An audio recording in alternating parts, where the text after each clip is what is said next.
Gold, trusted gold buyers. మీరు తాకట్టు పెట్టిన బంగారాన్ని విడిపించి ఈ రోజు ఉన్న మార్కెట్ ధరకు కొనబడను. మీరు ఒక డాన్సర్గా అయితే ప్రస్తుతం మరి ముందుకు దూసుకెళ్తున్నారు. అవును సార్. సో అది కాకుండా ఏంటంటే ఒక డాక్టరేట్ సాధించడం అనేది కూడా చాలా కష్టం.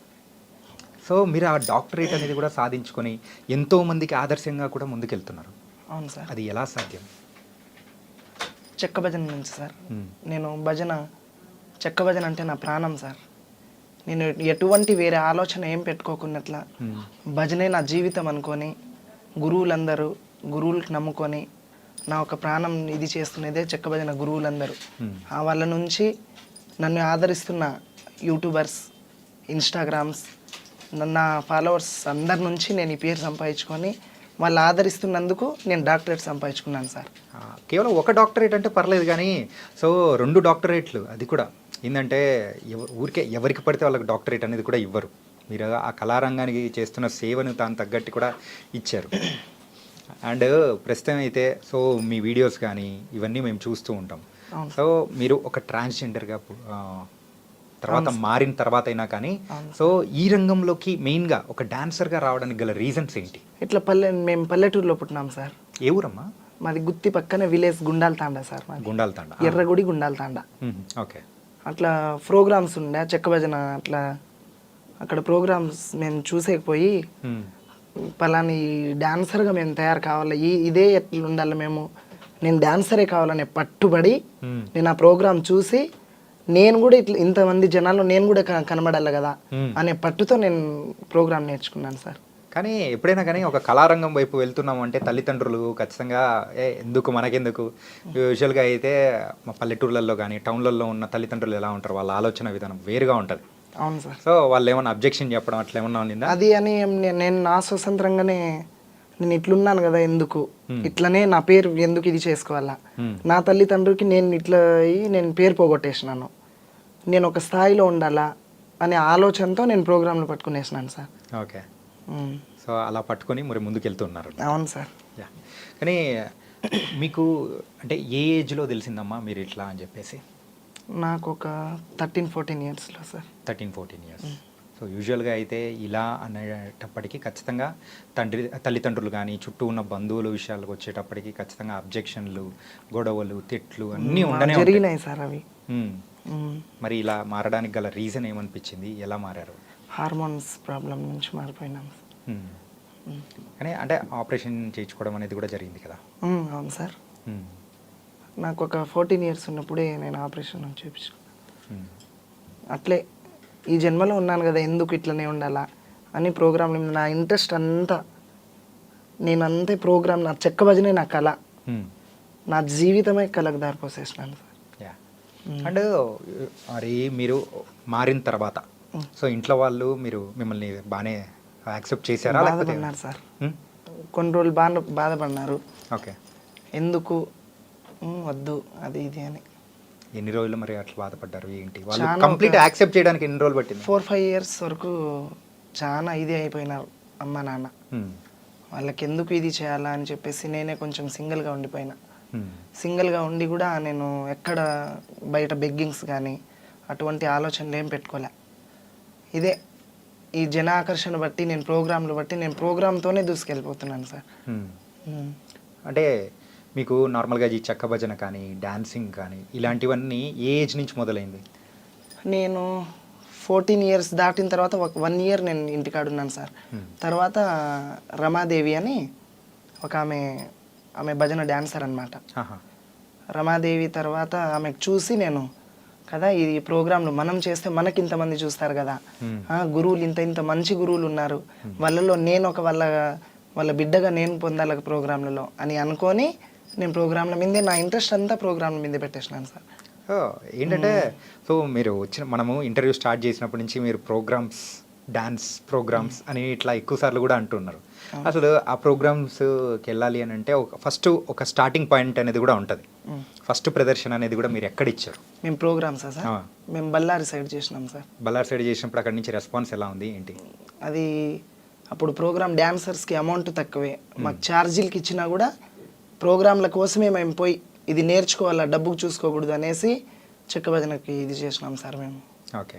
స్టార్టింగ్లో మాకు ఛార్జీలకి ఇచ్చి పంపించినా కూడా ఈ ప్రోగ్రామ్ మా సొంతం కావాలా, కళ ఎవరిది సొంతం కాదు కదా అని చేసి కళకు నమ్ముకొని ముందుకు పోతున్నాం సార్.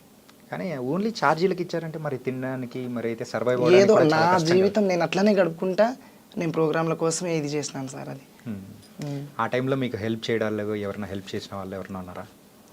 ఇప్పుడు మామూలుగా చెక్క భజన గురువులే ఉన్నారు. గురువుల నుంచే మేము బ్రతుకుతున్నదే చెక్క భజన గురువుల నుంచి సార్. మాకు ఎటువంటి మేము ఎక్కడ ఏం పనికి వెళ్ళలేము, ఎక్కడ పోలేము. మేము చెక్క భజన గురువుల నుంచే మేము డాన్సర్స్గా అయి మేము బ్రతుకుంటున్నాం సార్. ఏది ఉన్నా మంచి చెడు ఉన్నా మేము చెక్క భజన ఫీల్డ్ నుంచే వాళ్ళ గురువుల నుంచే మేము బతుకుంటున్నాం సార్. ఓకే. యూజువల్గా అయితే చెక్క భజన అంటే మన రాయలసీమ సైడ్ కానీ అటు సైడ్ కానీ ఎక్కువ చూసామంటే పూర్వకాలం నుంచి ఎప్పటి నుంచో మనం చూస్తుంటాం చెక్క భజన అనేది ఫేమస్. కాకపోతే రాను రాను ఆ కళ అనేది తగ్గిపోతూ వస్తుంది. అవును సార్. సో ఎందుకు ఆ కళ అనేది తగ్గిపోతూ వస్తుంది అంటారు? అది చెక్క భజన నుంచి ఇప్పుడు కోలాటాలు అయినాయి సార్. కోలాటం నుంచి అది డ్రామాలు అవి ఇవి అవుతున్నాయి కదా. ఎక్కడో మారుమూల పల్లెటూర్లలో ఉంది చెక్క భజన. ఎన్ని ప్రోగ్రామ్స్ ఉన్నా చెక్క భజన అంత ఆనందం ఎక్కడ ఉండదు సార్. అది మా పట్టు. చెక్క భజనలో ఇంత ఇది ఉన్నారా, ఇంతమంది చూస్తున్నారు కదా మమ్మల్ని, మేము ఈ స్టేజ్లోనే ఎందుకు ఉండాలా, ఇప్పుడు పల్లెటూర్లలోనే ఎందుకు ఉండాలా అని యూట్యూబ్ ఛానల్ క్రియేట్ చేసినాం సార్ మేము. ఓకే. యూట్యూబ్ ఛానల్ క్రియేట్ చేసి 1కి 2 ఛానల్ క్రియేట్ చేసినాం. మాకు చాలా మంది ఫాలోవర్స్ సబ్స్క్రైబర్స్ చాలా మంది ఉంటే ఇంతనే చూస్తున్నారు కదా మనం పై స్థాయికి పోవాలా అనే పట్టు ఉంది సార్ మాకు. ఓకే.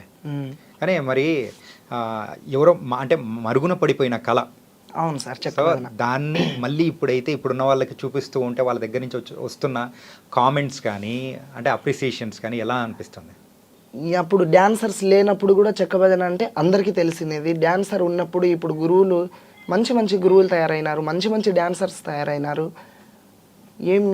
ఈ భజన పెడితే ఈ డాన్సర్స్ వస్తారు, ఊర్లలో ఇంత ఇది ఉంటుంది కదా, ఇంత ఎంకరేజ్మెంట్ ఉంటుంది వీళ్ళు వస్తే అన్నట్ల డాన్సర్కు విలువనే, ఒక గురువుకు విలువనే చెక్క భజన నుంచి. ఎన్నో ప్రోగ్రామ్స్ వచ్చినా వాళ్ళకి ఆలోచన వస్తుంది అనమాట, పలానా ఆ గురువుకు పిలిస్తే ఆ డాన్సర్ వస్తుంది, ఈ భజన సక్సెస్ అవుతుంది అన్నట్ల సార్. సో మొత్తానికి అయితే ఇప్పుడు సమీర ఎక్కడికైనా వెళ్ళి మరి ప్రోగ్రామ్ ఇస్తుందంటే ఎంతమంది జనాలు వస్తున్నారేంటి? అది మీరే చూస్తున్నారు కదా సార్. ఇంకా మేము చెప్పాలా? మా గొప్పలు మేము చెప్పుకునేది ఎందుకు సార్ చెప్పు? లేదు, కొన్నిసార్లు మనం చెప్పుకుంటేనే తెలియని వాళ్ళకి కూడా అర్థమవుతుంది. అదేం లేదు సార్. ఇప్పుడు మామూలుగా మేము ఇక్కడ కర్నూలు జిల్లా, కడప జిల్లా, నెల్లూరు, చిత్తూరు అదంతా ఆడినాము. ఇప్పుడు లాస్ట్లో ఎక్కువ కడప జిల్లాలో ఉన్నంత ప్రోగ్రామ్స్ ఎక్కడ లేవు అనమాట. ఓకే. రాయచోటి సైడు చాలా ప్రోగ్రామ్స్ ఉంటాయన్నమాట. 3-4 నెలలు కంటిన్యూ జాతరలు జరుగుతాయి సార్ అక్కడ. ఏమి లేని డాన్సర్, తినేకి లేని డాన్సర్ కూడా ఆ 3-4 నెలల్లో బాగానే సంపాదించుకొని బాగానే ఉండొచ్చు సార్. అన్ని ప్రోగ్రామ్స్ ఉంటాయి అక్కడ, అంత గౌరవంగా చూస్తారు గురువులు కూడా. ఒక డాన్సర్ వచ్చిందంటే వాళ్ళ తోబుట్టిన కూతురు లెక్క, వాళ్ళ చెల్లెల లెక్క చూసుకొని ఇది చేస్తారనమాట. ఏ ఏరియా గురువులైనా మేము బతుకుతున్నదే గురువుల నుంచి. నిజం సార్. నాకు అర్థమవుతుంది ఏంటంటే మీ గురువుల్ని మీరు ఎంత రెస్పెక్ట్ ఇస్తున్నారో దాని తగ్గట్టే మీ మాటల్లోనే అర్థమవుతుంది అనమాట. అండ్ అది కదమ్మా, ఏంటంటే యూజువల్గా చెక్క భజన కానీ ఏదైనా ఏ కళారంగం అనేది కూడా తీసుకున్నా కానీ సో మగవాళ్ళు ఆడవాళ్ళు అట్లా అని చెప్పేసి ఉంటుంది. కాకపోతే ఇలా మరి థర్డ్ జెండర్ వాళ్ళు వస్తున్నారు అని అంటే అలా లోపల ఉన్న వాళ్ళు కూడా మరి బాధ పెట్టిన విషయాలు కానీ ఇలాంటివన్నీ చాలా వరకు జరిగే ఉంటాయి కదా. మాకి అలాంటి బాధలు మాకు మాకు చూపిలాగా ఇప్పుడు మాకు పిలుస్తున్న వాళ్ళే కదా మాకు బాధ పెట్టాల్సింది. అవును. మాకు అట్లా చూడలే సార్. అందరికీ సమానంగా చూసినారు వాళ్ళు. ఏదన్నా ఒక మనిషి మాకు ఇట్లా బాధ పెడుతుంటే కదా మేము బాధపడుతున్నాము అనే ఈ కళలో మేము పోతున్నామంటే వాళ్ళు ఎంకరేజ్ చేస్తేనే మేము పోతాం. మేము సాధించుకోలేము కదా సార్. గురువులు ఉండాలా, మా గురువుల తరపున నుంచి మాకు ఎంకరేజ్ చేసే ప్రజలు ఉండాలా. ఆ ప్రజల నుంచి మేము ఈ స్థాయికి పోతున్నాం సార్. ఓకే. మొత్తానికైతే మిమ్మల్ని అంత అంటే అలా ఎంకరేజ్ చేశారు కాబట్టి ఈ డాన్సర్ ఇట్లా అని చూడరు అనమాట. మాకు ఎటువంటి అందరినీ ఒకటే మాదిరిగా చూస్తారు వాళ్ళు. ఓకే. కానీ ఏంటంటే మీరు ఎంతో మందికి ఇన్స్పిరేషన్ అమ్మా. ఏంటంటే సో అటు సైడ్ ఉన్న వాళ్ళైతే ఎన్నెన్ని అంటే అకృత్యాలు కానీ కొన్ని జరుగుతూ ఉన్న సిచ్యువేషన్స్ కానీ బయట వాళ్ళని మనం చూస్తూ ఉంటే కొన్నిసార్లు జాలి అనిపిస్తుంది. కానీ వాళ్ళతో మాకు సంబంధం లేదు అని అనుకొని మీరు మీకంటూ ఒక సొంత పాత్ అనేది క్రియేట్ చేసుకుని వెళ్తున్నారు చూసారా. సో అట్లాంటి వాళ్ళకు మీరేం చెప్పాలనుకుంటున్నారు సార్? అలాంటి వాళ్ళకు మీరేం చెప్పాలనుకుంటున్నారు? అదేం లేదు సార్, మేము ప్రోగ్రాంలలో మాకు ఇట్లా పేరుంది, ఏంది మా మీరు మా ఏం చెక్కబదనే వేరే ప్రోగ్రామ్స్ పిలుస్తారు మాకు వాళ్ళు. వేరే ప్రోగ్రామ్ పిలిస్తే మేమేమంటాము, ఏంది మీరు ఈ ప్రోగ్రాంలకే ఇది చేస్తారా, మీరు మామూలుగా డీజేకి వెళ్ళరా, మీరు పెళ్లి ప్రోగ్రాంలకు వెళ్ళరా, అట్లా ఇది చేసేటోళ్ళు ఉంటారు. ఇప్పుడు మంచోళ్ళు ఉంటారు, చెడ్డోళ్ళు ఉంటారు. జన ఆకర్షణ అంటే మనకు తెలియందేం లేదు. ఇప్పుడు మనం ఈ స్టేజ్లో ఉన్నామంటే మంచి చెడ్డ చూసుకొని వచ్చింటాం అనమాట. ఇప్పుడు వాళ్ళే ఇది చేస్తున్నారు, వాళ్ళు మమ్మల్ని హేళన చేస్తున్నారని మేము పట్టించుకోలేదు సార్ ఎప్పుడు కూడా. మాకి అందరితో పాటు సరి చూసుకుంటున్నారు, ప్రతి వాళ్ళకి కూడా మేము శిరస్సు ఉంచి నమస్కరిస్తున్నాం. ఎందుకు అని అంటే ఇట్లా సమీరా అంటే ఒక చిన్న పల్లెటూరులో పుట్టినాను సార్ నేను. ఇట్లా డ్యాన్సర్ సమీరా అంటే నేను చాలా చిన్న పల్లెటూరులో పుట్టిన. అట్లా క్యాషో డోల్ మాస్టర్లో ఎక్కడో ప్రోగ్రాం పోతుంటే మాకెక్కడో కనిపించి, గుత్తిలో కనిపించి, ఇట్లా రండి మీరు ఆడపిల్లలకు ఉన్నారు ఎందుకు ఈ జీవితంలో అని చెప్పి మాకు తోలుకొని పోయి ఇదిగా చూసుకున్నారు సార్ వాళ్ళు. వాళ్ళ నుంచి మేమేం ఎటువంటి మేము రిమార్క్ కాలే, వాళ్ళు మాకు రిమార్క్ చూడలే. సో ఇప్పటివరకు అట్లాంటి వివక్ష కానీ ఎక్కడ ఏం మీకైతే ఎదురు కాకుండా లేదు సార్. కానీ ఒక విషయం మీలో అదృష్టం ఏంటంటే, సో ఇలా వచ్చిన వాళ్ళు ఎవరైనా కానీ కొన్ని తప్పుడు మార్గాల్లో వెళ్ళిపోవడం కానీ, సో బయట అన్నీ జరుగుతూ ఉన్నా కానీ అట్లా లేకోకుండా కానీ సో మీరు ముందుకు వెళ్తున్నారు చూసారా, దానికి మాత్రం నిజంగా అప్రిషియేట్ చేయాలమ్మా. Thank you sir. నిజంగా సూపర్ సూపర్. అండ్ సో ఇప్పుడు మీరైతే ఒక కళారంగానికి మీరైతే సేవ చేసుకుంటూ మరి ముందుకెళ్తూ ఉన్నారు. సో ఒక గోల్ అనేది ఉంటుంది. సో నేను ఎప్పటికైనా కానీ అలా నిలబడాలి, సో ఆ స్థాయిలో ఉండాలి అని చెప్పేసి పక్కా అనుకుంటారు. మీకు కూడా అదే అంటే ఒక గోల్ కానీ ఆ స్థాయిలో నిలబడాలని ఉంటుంది కదా, సో అది ఏంటి? ఆయన భిక్షు నాయక్ అని ఉన్నారు, మంగ్లీ మా అత్త కూతురు సార్, ఆమెకు తీసుకొచ్చిన ఆయన భిక్షు నాయక్. ఓ మంగ్లీ గారు మీ అత్త కూతురా? ఓకే. ఆయన డైరెక్టర్ మురళీ మధు అన్న వాళ్ళు ఉన్నారు కదా, వాళ్ళతో ఫోన్ మాట్లాడించి నాకు ఇట్లా ఇట్లా మీరు ఈ విధంగా ఉన్నారు కదా, మీరు టీవీలోకి వచ్చే ఛాన్సెస్ ఉంటాయి, రావాల మీరు అని అంటే, మేము చిన్న కళాకారిని మాకెట్లుంటుంది సార్ అని నేను అడిగినాను. లేదు మీ దాని గురించి మీరే చెప్పుకోవడం ఎందుకు, మీరు రండి హైదరాబాద్కి అని చెప్పి ఇంటర్వ్యూకి పిలిచింటే మేము ఒక్కసారి వచ్చి దీనిల గురించి తెలియజేసుకుంటున్నాం సార్. మా గోల్ అనేది అదే, ఆ స్టేజ్లోనే ఎందుకు ఉండాలి, కొంచెం పై మెట్టు రావాలనే ఒక ఇది ఆశ సార్ మాకు. ఆశ ఏంటంటే మనం ఒక కళలు కనాలి, ఆ కళలు నెరవేర్చుకోవాలంటే ఆ పట్టుదల కూడా ఉండాలి, కానీ అది మీలో ఎక్కువగా కూడా ఉందమ్మా. Thank you sir. అండ్ అలాగే మన మంగ్లీ గారు మీ అత్త కూతురు అని చెప్పేసి అన్నారు కదా, సో తర్వాత ఇప్పుడైతే మంగ్లీ గారు అంటే ఒక ఫేమస్ సింగర్గా అయ్యారు, మీరు కూడా ఒక కళారంగం నుంచే ఉన్నారు. ఎప్పుడైనా మీట్ అవ్వడం కానీ మాట్లాడడం కానీ అవుతాం సార్. మామూలుగా ఊర్లోకి వస్తే ఆమె మా అత్త కూతురే సార్, వాళ్ళ తమ్ముడు శివ మాకు కాంటాక్ట్లో ఉంటాడనమాట, సత్య వాళ్ళ చెల్లెలు, మేమంతా మా అక్క వాళ్ళందరూ ఒక క్లాస్మేట్ అనమాట. ఓకే. మాకు తెలిసిపోతుంది అనమాట, వాళ్ళ అమ్మ నాన్నలు మా ఊరికి వస్తుంటారు, మా ఇండ్లకు వస్తుంటారు. అత్త కూతురు అంటే ఇంకా మాకు రిలేటివ్స్ కదా, తెలిసిపోతుంది సార్. మామూలుగా మాట్లాడతాం, కలుస్తాం, చేస్తాం. చెక్క భజన కానీ ఇలాంటివన్నీ చేస్తున్నారు. సో మీరు కూడా ఏంటంటే ఒక ముందుకు వెళ్ళాలి అని అనుకున్న వాళ్ళు, సో ఒక డాన్సర్గా ముందుకెళ్తున్నారు. ఒక ప్రైవేట్ ఆల్బమ్ సాంగ్స్ కూడా చేయాలని మీకు కూడా అనిపించి ఉంటుంది కదా? అనిపించి ఉంటుందంటే అంత ఇది ఉండదు కదా మనతో అనే భయం పుడుతుంది సార్ కొంచెం. ఇప్పుడు ఎప్పుడు చూడని దానికి చూసేకి వెళ్తే మనకి కొంచెం ఇది అవుతుంది కదా. సో ఏం లేదు, ఎందుకు అడుగుతున్నా అంటే ఆల్రెడీ మంచి మంచి సింగర్స్ మీ ఇళ్ళలోనే ఉన్నారు ఆల్రెడీ. మంగ్లీ గారు కానీ, సో వాళ్ళ చెల్లెలు సత్య గారు కానీ ఆల్రెడీ మంచి సాంగ్స్ పాడుతూ ముందుకెళ్తూ ఉన్నారు. మేము లంబాడి కదా సార్. అయితే ఉందమ్మా, సో ఒక కళారంగాన్ని ప్రోత్సహిస్తూ ముందుకెళ్తున్నప్పుడు అలా ఇలా అని ఏముండదమ్మా. సో ముందుకెళ్తూ ఉన్నారు హ్యాపీగా. ఏంటంటే సో మంగ్లీ గారితో కూడా ఒక సాంగ్ పాడిచ్చి కూడా మీరు డాన్స్ వేసి అట్లా ముందుకెళ్ళారంటే ఇంకా బాగుంటుందేమో అని కూడా అనిపించి అడుగుతున్నాను అనమాట. ఫ్యూచర్లో చేద్దాం సార్. యా, మనం అంత సక్సెస్, మన బతుకు బాగుంటే ఖచ్చితంగా సాధిద్దాం సార్. ఓకే. అండ్ మీకు డాక్టరేట్స్ అనేది కూడా వచ్చాయి. అండ్ సో ఒక డాక్టర్, మరి మీ పేరు ముందు కూడా ఒక డాక్టర్ అనేది కూడా పెట్టుకునేంత అర్హత అనేది కూడా సాధించుకున్నారు. సో మీరు ఏం చదువుకున్నారు? నేను 9th క్లాసే చదువుకున్నాను సార్. 9th class. ఎందుకు ఆపేశారు చదువు అనేది కూడా? ఏదో నాకు ఇంట్రెస్ట్ పుట్టేలా, నా హార్మోన్స్ ప్రాబ్లం అయ్యి నేను అటు వెళ్ళిపోయినాను, కానీ చదువు అంటే నాకు ఇంట్రెస్ట్ లేదు సార్. ఓకే. చదువు అనేది ఇంట్రెస్ట్ లేకుండానే ఆపేసి ఈ కళారంగం అయిపోయిన తర్వాత. ఓకే, నైస్ మా. ఏంటంటే సో మీరు ఇంత చేస్తూ ముందుకెళ్తూ ఉన్నారు. సో కానీ ఏంటంటే ఆ డబ్బు విషయంగా పరంగా కూడా ఎక్కడో ఒక చోట మనకు పడిన బాధలు అనేది కూడా ఉంటాయి కదా ప్రోగ్రామ్స్ లేని టైంలో. అవును సార్. సో స్టార్టింగ్ మీ కెరియర్ స్టార్టింగ్లో కూడా సో డబ్బు లేకుండా ఇబ్బంది పడిన సందర్భాలు కానీ అట్లా ఏమైనా ఉన్నాయా? దండిగా ఉన్నాయి సార్. ప్రోగ్రాంలు జరగవు. ఇప్పుడు కరోనా టైంలోనే ఎక్కడ లేకోకుండా ఎట్లా కూర్చునేసినాం ఇంటికాడే. అవునా? బయటికి తిరిగే సిచ్యువేషన్లో లేము ఇప్పుడు, మీకైనా మాకైనా. యా. ప్రోగ్రాంలు లేకోకున్న టైంలో నేను బయటికి ఎక్కడ పోలేదు సార్. మామూలుగా తల్లిదండ్రి మీదే ఆధారపడి బతికిన. తల్లిదండ్రినే చూసుకున్నారు సార్ ఆ టైంలో నాకు. నేను ఎటువంటి సమస్యల్లో అయినా చాలా పేదరికం నుంచి పుట్టి బయటకు వచ్చినాం సార్ మేము. ఓకే. మా తల్లిదండ్రి చాలా పేదవాళ్ళు. ఆ పేదరికం నుంచి వాళ్ళు ఏం చేసినారో, నేను ఇట్లా ఉన్నా కూడా ఇంటి మీదే పోయి కూర్చునేసిన, నేనేం చేసుకోలేకపోయినా బయటికి పోయి అని చెప్పేసి ఇంటికాడే కూర్చునేసిన. అమ్మ నాన్ననే చూసుకున్నారు సార్ నాకు ప్రతిదీ. కానీ ఇప్పుడు వాళ్ళని ఎవరు చూసుకుంటున్నారు? నేనే చూసుకుంటున్నాను. అంతే కదా. ఇప్పుడు మన దగ్గర లేని టైంలో మనకు గుర్తొచ్చేది తల్లిదండ్రులే. అవును సార్.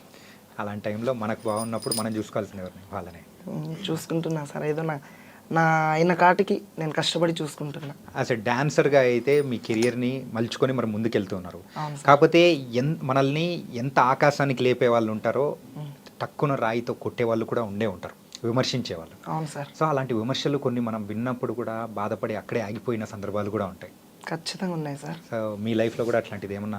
మామూలుగా ఈ కళారంగంలోనే నా ముందు గొప్పలు చెప్పుకొని, సమీర ఇట్లా, సమీర అంటే అట్లా, సమీర వస్తే ఇట్లా అని చెప్పి, నేను వెళ్ళిన తర్వాత వాళ్ళతో ఒక మాట చెప్పి, వాళ్ళు వచ్చి నా ముందర చెప్పి నేను ఏడ్చుకొని ఉన్న రోజులు, వాళ్ళ కోసం నేను ప్రోగ్రాంలు ఆపుకున్న రోజులు చాలా ఉన్నాయి సార్.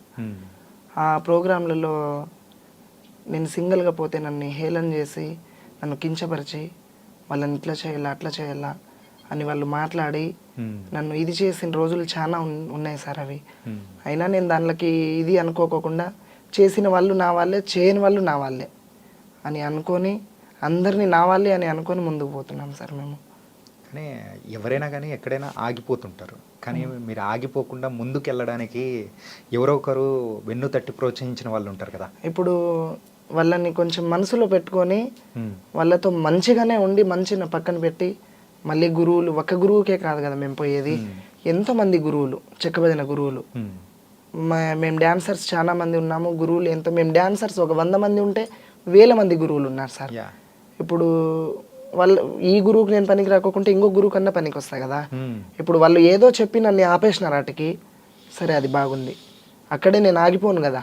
నా జీవితం నేను ఏదో ఒక రకంగా ముందుకు సాగించుకోవాలి కదా సార్. మళ్ళీ నేను ఇట్లనే ఉండాలా అని చెప్పి అందరితో బాగుండి, నేను ఈ మన ఏరియా కర్నూలు జిల్లా కొన్ని ఏళ్ళు అన్నాను. ఇప్పుడు ఒక 4-5 ఇయర్స్ నుంచి నేను కడప రాయచోటి సైడ్ ఆడుతున్నాను సార్. అక్కడ కంటిన్యూ ఒక గురువుకే పోతున్నా అనమాట నేను. మీరు స్టార్టింగ్ నుంచి గురువులు అని చెప్పేసి మీకు ఎక్కడున్నా కానీ సపోర్ట్ ఇచ్చారని చెప్పేసి అంటున్నారు. మరి అంత సపోర్ట్ ఇచ్చిన గురువులు ఎవరు, ఏంటి? ఇప్పుడు ఒక్కరు అని కాదు సార్, ఇప్పుడు అందరికీ నేను పనికొచ్చే డాన్సర్నే. డాన్సర్ అంటే ప్రతి ఒక్క గురువుకి పనికొచ్చేటోళ్ళే. అందరు గురువులు సపోర్ట్గా, మా కళాకారుల కుటుంబం చాలా ఒక తల్లి బిడ్డలుగా ఉంటాం సార్ మేము. ఒకరు ఏదైనా ఇబ్బంది వచ్చినా మేమందరం ఒక గ్రూప్ అనేది ఉంటుంది మాకి. పలాని మనిషికి ఇబ్బంది ఉంది, పలాని మనిషి ఈ సిచ్యువేషన్లో ఉంది, ఆ మనిషికి మనం అందరం సహాయం చేసుకోవాలా అని చెప్పి మాట్లాడుకొని, మేము డాన్సర్లు, మేము గురువులు అందరు చాలా మంది కలిసి మేము తోచిన కాటికి సహాయం చేసుకొని మేము అందరం ఒక తల్లి కుటుంబం లెక్క మేము గడుపుకుంటాం అనమాట. ఇప్పుడు పలానా ఒక మనిషి బాగలేదు, మంచంలో ఉన్నాడు అని అనుకో, ఆ మనిషితో పోయి మేమందరం కలిసి మేమందరం డిసైడ్ చేసుకుంటాం అనమాట. ఒకసారి పలానా మనిషి దగ్గర మనం పోవాలా అట్లా అని. నాకు ఏదైనా ఇబ్బంది ఉందనుకో నేను గ్రూప్లో పెడతా, నాకు ఈ పరిస్థితి నాకు బాగలేదు సార్ అని. అట్లాంటి రోజులు చాలా ఉన్నాయి, నాకు చాలా హెల్ప్ చేసిన రోజులు ఉన్నాయి సార్. నాకు ఈ గురువు సరిగ్గా చూడలేడు అని నేను చెప్పలే, ఏదో సమయం సందర్భం బట్టి ఇప్పుడు ఇట్లా జరుగుతున్నాయే తప్ప ఫస్ట్ నుంచి ఇట్లా లేదు సార్. చాలా ఒక ఐక్యమతంగా ఉండి మేము భలే బాగా ఉండిపోయినాం సార్ అందరం. ఓకే. కానీ ఇంతకు మీకు సమీరా అని పేరు ఎవరు పెట్టారు? సమీరా అని పేరు నాకు కళారంగంలో వచ్చిన పేరు సార్ అది. మరి అసలు పేరు? మామూలుగా నాకు సోనియా బాయ్ అని పెట్టినారు, మేము లంబాడి కదా, సోనియా బాయ్ అని పెట్టినారు. మామూలుగా సమీరా అని మా 3 అక్షరాల మీద పాటలు పాడతారనమాట. డోల్ మాస్టర్ రమేష్ అన్న అని ఆయన పెట్టిన పేరు ఇది. ఇట్లా రాంపల్లి సీను అన్న పాట పాడుతుంటే ఇట్లా సమీరా వచ్చింది సార్ అని చెప్పి వేరే పత్తికొండ సైడ్ విలేజ్లో అట్లా చెప్పి ఆయన పెట్టిన పేరు ఇది. ఈ పేరు నుంచే నాకు హ్యాపీనెస్ ఉంది సార్. ఇట్లా సమీరా అని అంటే ప్రతి ఒక్కరికి ఎక్కడ పోయినా, నువ్వు హైదరాబాద్, నువ్వు ఢిల్లీకి పోయినా నువ్వు డాన్సర్ సమీరా కదా అని అంటే నేను చాలా హ్యాపీగా ఫీల్ అయిపోతా సార్. ఆ పేరు మీదనే నేను చేసిన కష్టం కనబడదు అప్పుడు నాకు. యా మ్మ్. ఏంటంటే సో ఒక కళాకారులుగా మనం ఉన్నందుకు సో ఎవరైనా కానీ చప్పట్లు కొట్టారంటే సో మనం పడిన కష్టం అన్ని మొత్తం అన్ని మర్చిపోతూ ఉంటాం. అవును, అదే కదా సార్. యా మ్మ్. సో మరి చెక్క భజన గురించి మాట్లాడుకుందాం. చెప్పండి సార్. సో ఈ చెక్క భజన అనేది కూడా సో చాలా మంది వరకు తెలియదు. అవును సార్. సో అది ఎట్లా ఆడతారు ఏంటి దాని గురించి దాని హిస్టరీ ఏంటో కూడా చెప్పారంటే ప్రేక్షకులు ఉంటారు. హిస్టరీ అంటే సార్ అది మామూలుగా దేవుని కార్యక్రమంకి చెక్క భజన, లేకోకుంటే ఏదో కోలాటం అని పెడతారు. యా ఇప్పుడు కోలాటం పెడితే ఏముంటుంది, మామూలుగా ఆడపిల్లలతో జరుగుతుంది అనమాట, ఒక గురువు ఉండి డీజే కోలాటం. ఓకే. చెక్క భజనకు పెడితే ఏముంటుంది, ఒక గురువు ఓన్ వాయిస్తో పాటలు పాడి ఒకరు కాకుంటే ఇద్దరు డాన్సర్లకు పిలుచుకొని ఆయన ఒక్కడే చెక్క భజన గురువు, ఆయన ఓన్ కష్టంగా చేసి రాత్రంతా మామూలుగా నైట్ 9కి స్టార్ట్ అయితే పొద్దున 6, 7, 8 కూడా కావచ్చు సార్. ఆయన ఎంటర్టైన్మెంట్స్ చూపించి మైకులలో సొంతంగా పాట పాడి కష్టం చేసి చూపిస్తారు కనుక ఆ చెక్క భజన అంటే ప్రజల్లో ఇట్లా ఉంది కదా చెక్క భజన అంటే, ఒక మనిషి ఇట్లా స్వతంత్రంగా చూపిస్తాడు కదా, ఇవన్నీ మామూలుగా మైకులలో ఇది కాదు కదా అన్నట్ల చెక్క భజన నిరూపిస్తారు సార్. అంటే ఇప్పుడు ఈ చెక్క భజన చేసేటప్పుడు పాట కమ్ ఆట రెండు ఒకటే సార్ చేస్తారు కదా. అవును సార్. సో నార్మల్గా మీరు కూడా అలాగే చేస్తారు. అవును సార్. అమ్మా ఏంటంటే ఒక ట్రాన్స్జెండర్గా నార్మల్గా చాలామంది కూడా బయట ఉన్నారు. అవును సార్. సో అలాంటి వాళ్ళు వాళ్ళని చూసినప్పుడు సో మీకు ఎవరికైనా కానీ మీ దగ్గరలో ఉన్న వాళ్ళు ఇట్లాంటి వాళ్ళు మీ దగ్గరకు వచ్చి నాకు కూడా ఏదైనా నేర్చుకోవాలని ఉంది ఇట్లా అని చెప్పేసి వచ్చినప్పుడు మీరు ఏం చెప్తారు, వాళ్ళ నుంచి ఉన్న వాళ్ళను బయటికి రావాలంటే ఏం చేయాలంటారు? మనం ఇదే జీవితంలో ఎందుకు నేను ఎంతో కష్టపడి నేను ముందుకు పోతున్నా, నీకు అదే ఇంట్రెస్ట్ ఉంటే నువ్వు రావచ్చు కదా అని వాళ్ళు నన్ను అడిగితే కంపల్సరీగా నువ్వు రా, నేను రా, నా కళ నాకేం సొంతం లే, నువ్వు వచ్చి ఈ కళ ఎవరిది సొంతం లేదుమా, ఇంట్రెస్ట్ ఉండాలి మనకి, ఆ ఇంట్రెస్ట్ని చూపించుకొని మనకి ఏదైనా కష్టం చేసి ప్రజలతో మనం ఇది చేసి అందరితో సంతోషంగా ఉండి నువ్వు నాకు ఒక్కదానికే కళ వద్దు, రండి మీరు కూడా. నేను ప్రతి ఒక్కరు నన్ను అడిగిన వాళ్ళకి నేను ఇదే మాట చెప్తానే తప్ప నేనే ఉండాలా ఇక్కడ, వాళ్ళు అట్లనే ఉండాలా, ఆ చూపు నేను ఎప్పుడు చూడలేదు సార్ వాళ్ళకు. అందరు నా ఫ్యామిలీనే కదా అని అనుకొని పోల్చుకుంటా అనమాట.